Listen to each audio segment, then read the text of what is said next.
et la société Péris, partenaire du rugby languedocien, vous présente Série Rugby.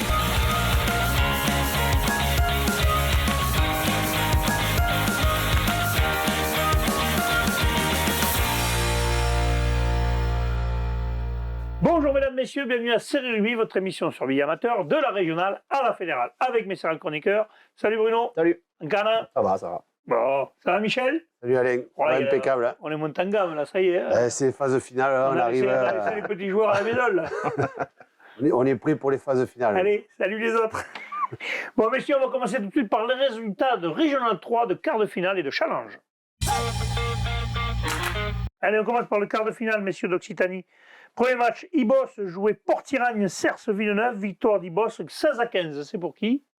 C'est pour moi. Pour toi. Un petit point, ils ne sont pas passés loin, nos amis. Ouais, et pourtant ils avaient fait une belle entame en jouant avec le vent dans le dos. Ils avaient marqué 2 essais, ils avaient pris un peu le large, mais voilà, peut-être que pour en avoir discuté un petit peu avec le coach, ils avaient un peu le sentiment d'avoir été peut-être un peu suffisant, tu vois, par rapport à cette équipe. Ils pensaient l'avoir fait le plus dur, les gagner un peu facilement. Derrière ça, ils ont pris un carton rouge qui les a fait jouer à 14 et Ibos a très très bien joué le coup contre le vent en gardant bien le ballon avec ses avants. Et petit à petit, ils sont remontés et voilà, et à la sortie, ils sont repassés devant. Port-Iragne a réussi à marquer un essai en fin de match qui leur aurait permis de passer devant si la transformation avait été réussie. S'il passe la transformation, il y a le match. Ça passait, mais bon, malheureusement, avec le vent qu'il y avait, les buteurs ont été un peu en difficulté. Hein. Le buteur d'Ibos a été un peu dans le même cas. Oui, il n'a pas mis entre les potes l'essai. Donc, il a eu deux autres opportunités sur pénalité qui ont été manquées aussi. Et voilà, du coup, alors, certes, Port-Iragne, Villeneuve, et on oublie chaque fois de le dire, mais voilà, du coup, ils sont passés un petit peu à côté du match. Ils étaient un peu frustrés par rapport à ça. Heureusement, si je m'abuse, il leur reste maintenant le France à faire. Et ils pourront se rattraper là-dessus. Ils ont toujours envie d'aller gagner. Maintenant, c'est un peu de notre Languedoc à nous qu'on en a, mais c'est vrai que bon. Ils sont passés un peu à côté, mais on le sait, ces premiers matchs, c'est toujours les plus difficiles. Hein. C'est le démarrage, là, il y a un peu de stress, tout ça. Une fois que c'est lancé, ça va, mais là, voilà. Donc malheureusement pour eux, il a manqué 2 petits points pour passer devant. En France. La Brugère 15 jouait Bassous-Loupiac-Montesque, victoire de la Brugère 34-24 après prolongation. Kerkorbe-Bastide-Péra jouait Cornillan, victoire de Kerkorbe-Bastide-Péra 22-3. Ouais, donc c'était un choc là, entre deux équipes avec un paquet d'avant, deux favoris on peut dire. Solide, expérimenté. Alors le score est lourd, il ne reflète pas vraiment la partie. On a eu droit à un vrai combat, un vrai match d'hommes. À l'ancienne un petit peu à l'ancienne, avec de vieux briscards des deux côtés. Je pense que ceux-là ont dû se régaler, puisqu'ils ont été élevés à ça. Peut-être que les plus jeunes ne connaissent pas trop, mais ça a été un vrai match où l'expérience a beaucoup parlé. Le score est lourd, mais Cornillan a manqué quelques occasions, mené 3-0 à la mi-temps, puis bon, Kerkorbe est bien revenu dans la partie, a réussi à marquer, à desserrer le verrou, une première fois par Bonnery à la 54e. Et après, le match s'est décanté vraiment dans les 10 dernières minutes avec 2 essais en fin de match de la part de Kerkorbe. Là où Cornillan était réduit à 1 de moins puisqu'ils avaient pris un carton rouge, il me semble. Donc voilà, score lourd pour Cornillan parce que quand tu vois la feuille 22-3, tu peux te dire que il n'y a pas eu match. En fait, si, il y a vraiment eu un match et Kerkorbe, qui a une très belle équipe, a réussi dans le sillage de son numéro 8 en effet, à prendre le dessus. Voilà. Dommage pour Cornillan, toujours dans ces cas-là, quelques décisions peut-être qui portent à discussion après le match, mais le fait comme est dirait un grand philosophe, si t'es meilleur, il n'y a pas besoin de l'arbitre, et si t'es pas bon, l'arbitre te punit. Disons qu'ils auraient pu espérer mieux et peut-être en scorant un peu en première mi-temps. Voilà. Le fait de jouer à 14, quand même, ça pénalise quand même. Tiragna Cerce a le même problème, ils jouent à 14, ils perdent, ils sont 14, ils perdent. Les phases finales, maintenant, il faut jouer à 15. Ouais. C'est ça. Allez, US contre chose, puis Lorraine, victoire de US contre chose, 29-22. Oui. Un gros favori encore au rendez-vous. Ils sont toujours là, nos amis de la Côte-Rocheuse. Ils ont eu un petit problème au démarrage. C'est le Puy-Lorraine qui a marqué les premiers. Et petit à petit, la Côte-Rocheuse a réussi à mettre la main sur le ballon en marquant une paire d'essais avec le pilier Hans et Rock. Donc ils ont fait un gros écart, là, ils menaient 29 à 5, et puis peut-être ils se sont relâchés un peu trop tôt, et puis le Reims a fait une remontée fantastique pour revenir à 7 petits points et faire trembler un petit peu les Catalans sur cette fin de match. Plus de peur que de mal, la Côte Rocheuse reste qualifiée avec 4 essais quand même de côté pour 3 de l'autre. Donc voilà, 7 essais du spectacle, je pense que tout le monde s'est régalé. De la régalade. Allez, on passe au quart de finale du challenge, messieurs. Premier match, Salagou Cœur des Roues Entente du Haut-Val-Espire. Victoire du Haut-Val-Espire, 38-26. D'ailleurs, nous y étions. On avait un très bon match de rugby avec un 3 carrel du Haut-Val-Espire. En verbe. Ah, les mecs de l'Armissan, ils étaient prêts à sortir le chéquier pour le faire signer tellement il était bon. Oh, Moi, ils l'ont dit. Ça, bon, là, je vais me faire engueuler. Ça, c'était à l'époque maintenant. Donc on a justement l'interview et après on en parle du match interview du capitaine et de l'entraîneur à mon micro. Bonjour mesdames, messieurs, nous sommes au stade d'Armissan. Nous avons vu la victoire de l'entente Haut-Val-Espire sur l'équipe du Salagou Cœur d'Hérault sur le score de 38-26. Avec moi le capitaine Simon et l'entraîneur Gilles. On va commencer par le capitaine. Je suppose un capitaine heureux. C'est une demi-finale à jouer, c'est fantastique. Très, on a été très sérieux. On a eu peur parce qu'on est habitué à souvent faire des demi, des phases finales et on les perd souvent. Il y en a peu d'élus et là on a mis toute la matière pour réussir et vraiment un gros travail de l'équipe en première mi-temps et en deuxième où on a fait le dos rond contre le vent. Oui, moi je vous avais vu au bassin, j'avais vu en première mi-temps, vous avez eu du mal en seconde mi-temps, vous arrivez à développer votre jeu. Et cette fois-ci, vous avez fait d'entrée de match, vous avez bien attaqué, vous menez 23 essais à la mi-temps. Vous aviez quand même fait le bon boulot déjà en première mi-temps. Oui, on a joué comme il fallait. Tout ce qu'on a réalisé est passé. On commence à avoir un effectif qui est au complet, qui tourne plus. On a beaucoup tourné à tous les postes. Et là, ça fait quelques matchs, on arrive à enchaîner avec des joueurs à leur poste. Et du coup, ça se ressent sur le match, quoi. Pour une première année, une création, c'est chouette ça, de jouer une phase finale. Après, on a du monde qui nous suit, ça ravive tout le Haut-Val-Espire en pays catalan et ça fait du bien de se sentir supporté et de gagner. Gilles, approche-toi un entraîneur heureux, parce qu'on vient de le dire. Les essais en première main, c'est rare, je le dis, on en parlait tout à l'heure avant, on n'en voit pas beaucoup en Régional 3. Et là, des essais en première main, un 3 carrel qui a fait son match, le 4e essai, il en fait cadeau à son copain. Je pense que c'était propre, c'était bien, quoi.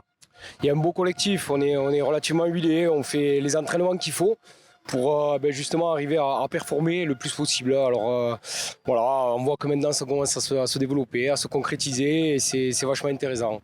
On a un groupe qui vit bien, jeune, on a une belle mixité entre les anciens qui sont revenus et qui voulaient vraiment que ce club se remonte. Puis bon, pour le Haut-Val-Espire, c'est vachement important parce que on est des petits villages là-haut en fait, on a peu d'habitants et au final ça rassemble tout le monde et c'est ça qui met du baume au cœur, c'est de voir qu'on a un public qui nous suit partout, dans l'Aude, dans l'Hérault, un peu partout et du coup c'est vachement bien. Pour revenir un peu sur le match seconde mi-temps, vous avez un trou d'air, mais les joueurs ont fait le dos rond quand même parce que ça, ils sont pas affolés, ils ont pris 2 essais parce qu'ils sont revenus quand même. Le Salagou Cœur d'Hérault a fait une belle partie, ils n'ont jamais fermé le jeu. Un match dans un état d'esprit irréprochable. Et ce trou d'air, quand même, vous l'avez bien géré. C'est travaillé, ça, parce que j'ai vu que tu avais fait beaucoup de coaching. Alors non, le coaching il n'est pas forcément travaillé. C'est vrai qu'on essaye de garder une ossature le plus longtemps possible dans le match parce qu'on ne veut pas désorganiser l'équipe qui est en place. On travaille beaucoup là-dessus depuis le début de la saison. Et du coup, quand on fait rentrer du monde, forcément il y a un flottement. Maintenant, je ne sais pas si il faut dire on a l'habitude de gérer ce genre de situation, mais c'est vrai que sur beaucoup de matchs, on a ce trou d'air. Et maintenant, de mieux en mieux, on arrive à gérer ça. On arrive à gérer ces situations, à défendre. Tant pis, on défend, on gratte pas, on reste là où on est, on reste en place, on se remet en place, on se relève, on court. On est oxy, mais c'est pas grave. Et peut-être que c'est grâce à ça qu'on finit les fins de match plutôt correctement. Ben, félicitations à vous, je pense que la bringue va être belle ce soir au Haut-Val-Espire. Et puis bon, il y a une demi-finale et peut-être qu'il sait une finale à aller chercher. Je vous rappelle la victoire du Haut-Val-Espire sur l'équipe de Salagou Cœur d'Hérault. Merci, à bientôt. 3 carrés Onofri, je crois, apparemment. 3 essais plus 7 le dernier caviar qui donne. Tu m'as dit qu'il avait 37 ans. À 37 ans, on n'était pas tous pareils hein, sur les terrains. Non, ouais, donc on a vu un très beau match, hein, beaucoup de jeux. Il n'y aura pas eu de suspense. Dans un bon état d'esprit. Voilà, le Haut-Val-Espire mettant 4 essais à 1 en première mi-temps, 26-7. Le mal était fait. Pour Salagou, par contre, on peut relever quand même que Salagou n'a absolument pas fermé le jeu, bien au contraire. Il y a même un joueur qui est rentré, numéro 23, là, insolide. Ils se sont mis vraiment à jouer. Il y a eu une très belle seconde mi-temps, 6 essais à 4 à la fin, un très bon état d'esprit. Voilà. Tu parlais, là aussi, je pense que les mecs se sont régalés, quoi, les supporters. Bah nous, il a mis le feu à la pelouse, hein, qui avait déjà besoin d'un peu d'eau. Il manque d'eau dans la clappe, c'est ainsi. Comme Il n'y a pas que dans la clap, là, ça manque d'eau. Je te confirme que là, tous les terrains sont C'est un peu à la rue. Ouais. Allez, on continue. Panjas, jouer Bonac, victoire de Panjas, 17-7, Michel. Oui, alors les Gersois de Panjas jouaient contre les Ariégeois de Bonac. Tu vois que je fais des progrès à géographie. Écoute-moi, là, tu viens de rentrer dans la stratosphère. Donc les Gersois attaquaient le match tambour battant et ont marqué les premiers. Et Bonac a bien résisté, mais par contre, on s'est mis beaucoup à la faute quand on fait le résumé de la partie. 3 cartons jaunes et 3 cartons rouges. Donc le premier à la 20e et les 2 derniers à la 77e. Mais malgré tout, ça fait beaucoup de temps à jouer en infériorité numérique. Tu gagnes donc, pas. voilà, forcément, ça a été compliqué pour cette équipe de Bonac qui malgré tout a bien résisté. Mais voilà, trop de fautes. Alors pour Panjas, il y aura 2 essais de Pérez et de Terrano. Et pour Bonac, à part les cartons, j'ai pas entendu. Il y a eu un essai aussi, mais je ne sais pas qui. Donne pas une des cartons, c'est pas grave. Donc, juste pour dire que voilà, les Gersois ont profité un petit peu de cette discipline pour s'imposer 17-7. Parfait. Nissan Colombier jouait l'US Gondrin, victoire de Nissan Colombier 52-17. Là, par contre, au gros score. Hein. Ouais, gros score, il n'y a pas eu de suspense là non plus. Gros score, 7 essais du côté de Nissan Colombier, qui a fait le plus dur en première mi-temps. Hein. Il menait 27-0 avec 3 essais d'Ortega, Paluel et Bouvel. 27-5. Gondrin marque un essai. Ils en marqueront 2 en seconde mi-temps, ce qui leur permettra 3, pardon. Ce qui leur permettra de revenir à 34-17 à un moment donné. Mais Nissan Colombier ne les laissera pas espérer en fin de match. Ils remarqueront 2 nouveaux essais. À noter les doublés d'Ortega et Bouvel côté Nissan Colombier qui n'aura pas tremblé. Un beau galop d'essai, même si c'est en quart de finale pour préparer la suite. Tu vas en demi, c'est sûr. Et enfin, le dernier match des quarts de finale de challenge, l'AS Bastidienne jouait Toulouse-La Fourguette, victoire de l'AS Bastidienne, 32-21. On passe à la Régionale 2. La Régionale 2, messieurs, les matchs qui se sont joués, donc le quart de finale. Attendez, je vais le trouver parce que là, ça y est, je me suis perdu sur ma tablette. Hein. J'étais trop loin, oui. Quart de finale l'Occitanie. Corbière 15 jouait Labarthe-sur-Lez, victoire de Corbière 25-18. Ouais, victoire difficile de Corbière 15 qui était favori de cette rencontre. Oui, ils sont favoris depuis un moment, mais peut-être au bout d'un moment, c'est dur d'être favori. L'équipe de Labarthe-sur-Lez, mais ils assument, hein, ils avaient en plus la pression puisque l'objectif annoncé clair et déterminé était la montée. C'était le match couperé pour ce résultat, donc c'est fait. Corbière 15 évoluera en Régional 1 comme c'était leur objectif. Tant mieux pour eux. Mais sur cette rencontre, on a assisté vraiment à un choc un peu entre la puissance des avants de Corbière 15 contre une équipe de Labarthe-sur-Lez, beaucoup plus mobile, beaucoup plus joueuse. Et ça, on a assisté donc à une belle rencontre. À chaque fois que Corbière a marqué, a cru prendre le dessus, notamment après le premier essai de Mendoza, 10-0, il pensait pouvoir... Labarthe-sur-Lez est revenu au score, etc. Donc, il y aura eu 3 essais côté Corbière, Mendoza, Chiquillo et un essai, et 2 essais, 2 essais de Mendoza, un doublé de Mendoza, excusez-moi. Et Labarthe à chaque fois sera revenu au score pour un 22-18 à l'heure de jeu à peu près, qui aura tenu jusqu'à toute fin de match. Corbière 15 aura dû s'employer pour maintenir le score, n'aura pas réussi à remarquer, mais Thibault libérera un peu ses collègues avec une pénalité. 25-18, c'était pas fait, mais c'était en fin de match, ça a permis de respirer un petit peu plus. Victoire logique de Corbière, mais Labarthe-sur-Lez a vraiment réalisé une belle rencontre. Et le prochain adversaire des Corbière 15, ce sera les Rives d'Orbe. Les Rives d'Orbe qui a battu l'US Plaisance du Gers 43-11. Là, par contre, un gros match. Hein. Oui, c'était une formalité, on va dire. Dans un bon état d'esprit, d'après nos amis de Plaisance du Gers qui ont été surpris de voir une équipe de Rives d'Orbe pas con, en fait. Non, mais souvent, le Languedoc a souvent une mauvaise réputation. Ça fait un bon moment quand même qu'on a changé. Et puis pour avoir bourlingué un peu du côté Midi-Pyrénées, mais plutôt ariégeois, voire Armagnac-Bigorre, ils n'ont pas non plus toujours la main dans la poche. Hein. À un moment donné, il faut arrêter avec ça. Le Languedoc, c'est plus les années 80-90. Il n'y a plus des fraîcheurs Béziers, des Cazou, des Lecates de l'époque.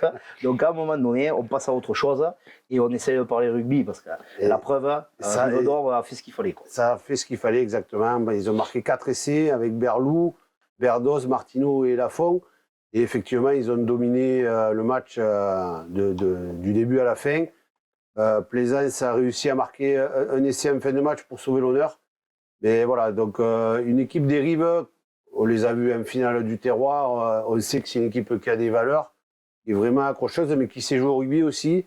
Et je tiens à rappeler quand même que c'est un club qui est formateur, hein, qui a beaucoup travaillé avec les jeunes. Hein, et quand on regarde Oui, il ne passe pas que les jeunes, il vient avec le chéquier. Voilà, quand on regarde l'effectif qu'il y a sur la feuille de match, c'est issu du club à majorité. Donc voilà, et ils sont tellement nombreux qu'ils ont même la réserve qui flamme aussi. Donc voilà, mais ça promet quand même une belle confrontation avec Corbière 15. On pourra en parler vendredi, Michel. On en parlera vendredi. Donc maintenant, on passe au match. Je pense qu'il y aura un duel, je ne sais pas pourquoi. Voilà. Toulouse Université Club jouait Castelnau-Montratier, victoire de Castelnau-Montratier 20-14. Eux, ça sera les adversaires de Caraman. On passe au quart de finale du challenge, messieurs. Villeneuve-Saint-Jean jouait l'entente de la tête, victoire de l'entente de la tête 26-7. Oui, belle victoire là, pour les Catalans qui se sont imposés sur un score assez large, 26-7. Ils ont surtout fait la différence en seconde mi-temps, hein, ils menaient 13-7 en première mi-temps. L'entente de la tête propose énormément de jeux cette saison, on les avait dans la poule, on le sait. Ça joue au mouvement, c'est complet, c'est agréable à suivre et ils l'ont montré au public de Cône ce dimanche en dominant. Voilà. Il y a eu le match pendant 20 minutes, jusqu'à la 40e, jusqu'à la mi-temps, l'entente ariégeoise pouvait y croire, mais en seconde mi-temps, il n'y a eu qu'une équipe sur le terrain et c'est une victoire logique, l'entente de la tête qui poursuit sa route. Allez. Cap-de-Nac-Séméac, Olympique. Alors là, le score n'est pas entériné parce qu'il y a apparemment une contestation du côté de Cap-de-Nac. Ils auraient joué à 14 puis à 15 à nouveau du côté de. Bon, oui, c'est le fameux match où il y a eu un carton. Et un carton rouge, apparemment, ils sont revenus. Ils ont rentré 15 à la mi-temps. Ouais. Ouais, ça, les instances feront leur travail. On verra qui a gagné, donc on ne va pas en parler. Et puis Cap-Verne a joué Rougier, victoire de Rougier 24-21.